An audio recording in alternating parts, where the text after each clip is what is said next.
क्यों इधर आया है? हमने नेपाल में क्यों आया? तुम लोग भी तो आता है India. We don't want your fucking news. Please. Your support में हम देखिए, सबसे पहले अगर हम बात करें तो हमारे देश की गोदी मीडिया, इसने अपने देश के अंदर रहते हुए जिसने बेइज्जती करवाई है अपनी, उसके अलावा उनका मन नहीं भरा तो वो विदेशों में जाकर अपनी ऐसी बेइज्जती करवा रहे हैं। आपने एक वीडियो काफी देखा होगा। वो सोचता है कि जिस तरह हम अपने देश में गलत नैरेटिव फैलाकर और पूरे देश के अंदर एक प्रोपेगेंडा सेट करते हैं, शायद बाहर भी ऐसा ही है। मगर लोगों ने ये एहसास दिला दिया 2 से 4 दिन के प्रोटेस्ट के अंदर कि नहीं, वहाँ की फिजा, वहाँ की हवा और है और यहाँ की फिजा, यहाँ की हवा और है। सबसे बड़ी खबर, इस रिपोर्टर को आप जानते होंगे, इनको नेपाल में इस तरह जिल्लत और रुसवाई का सामना करना पड़ा जिसका कोई मिसाल, कोई नज़ीर नहीं मिलता मुझे देखने के लिए। आप कुछ दिन इनकी वीडियो बहुत ज्यादा आपने देखा होगा। ये वीडियो फिर से मैं आपको दिखाना चाहूंगा। आप क्यों इधर आया है? हमने नेपाल में क्यों आया? तुम लोग भी तो आता है इंडिया। हम क्यों आए? दोस्तों, वीडियो में आपने साफ तौर पर ये देखा होगा कि वहाँ नेपाली प्रोटेस्टर ये सवाल करते हैं कि तुम मेरे देश में क्यों आए, तुमने मेरे देश के अंदर आकर के ऐसी बातें क्यों की। तो जवाब में इसकी तरफ से ये कहा जाता है कि तुम नेपाली भी तो मेरे देश में आते हो। कहना सिर्फ और सिर्फ एक पत्रकार के पागलपन को नहीं दर्शाता, बल्कि उसकी जहालत को दर्शाता है और ये साबित करता है कि अपने आप वो कितने नॉनसेंस लोग होंगे। और ये जवाब क्या सेंस बनता है? ये जवाब का कोई सेंस नहीं बनता है। आइए समझते हैं कैसे। सबसे पहली बात यह है कि सामने वाला बंदा वो ये कह रहा है कि तुम मेरे देश में आकर ये सारी की सारी जो चीजें हैं उसको उल्टा पुल्टा क्यों कवर कर रहे हो। उसके कहने का मतलब गोदी मीडिया था। उसके कहने का मतलब वो मीडिया, वो पत्रकार था जो सरकार की गुलामी करते हैं। वो मीडिया, वो पत्रकार है जो सरकार के अंदर, सरकार के नीचे नतमस्तक होकर बैठे हैं, ना कि इंडियन कोई आम आदमी,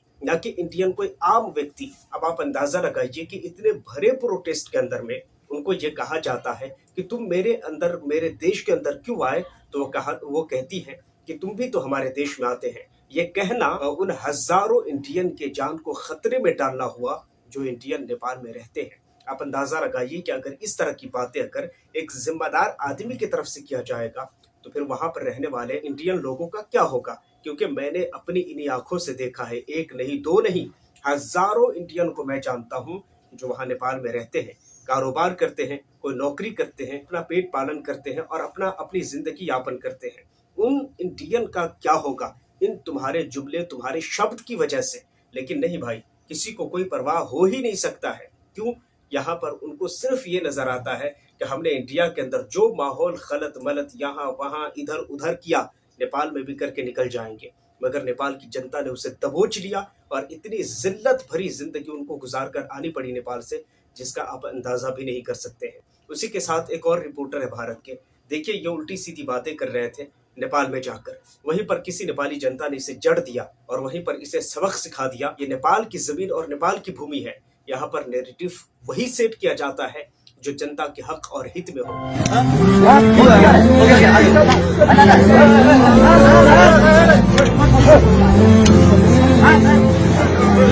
उसी के साथ एक और पत्रकार साहब है, उसको देखिए किस तरह उसे अपनी सफाई में ये कहना पड़ता है कि भाई हम आपके दुश्मन नहीं हैं, हम आपके दोस्त हैं।